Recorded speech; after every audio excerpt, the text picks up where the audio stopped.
સુરતના વેસુ વિસ્તારમાં happy elegance રેસિડેન્સીમાં 28 વર્ષીય મોડેલ તરીકે કામ કરતી યુવતીએ આપઘાત કરી લેતા ચકચાર મચી જવા પામ્યો હતો।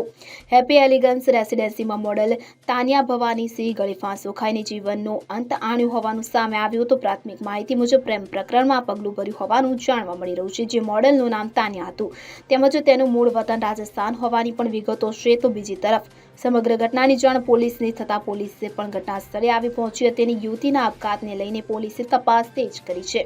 તે સાથે સાથે સ્થાનિક ચર્ચાઓ મુજબ પ્રેમ પ્રકરણમાં તાનિયાએ આ પગલું ભર્યું હોવાની પ્રાથમિક ચર્ચા થઈ રહી છે। ચોક્કસ કારણ હજુ સુધી સામે આવ્યું નથી, ત્યારે મૃતદેહને પોસ્ટમોર્ટમ માટે સિવિલ હોસ્પિટલ ખાતે ખસેડવામાં આવ્યો છે।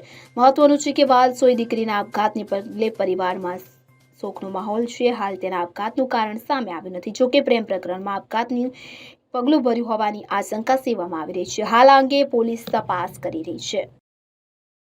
Bureau report CN24 news. હવે જુઓ દેશ દુનિયાની તમામ ખબરો તમારી આંગળીના ટેરવે। ઉઠાવો મોબાઈલ અને Google Play Store પરથી ડાઉનલોડ કરો અમારી CN24 ન્યૂઝ મોબાઈલ એપ।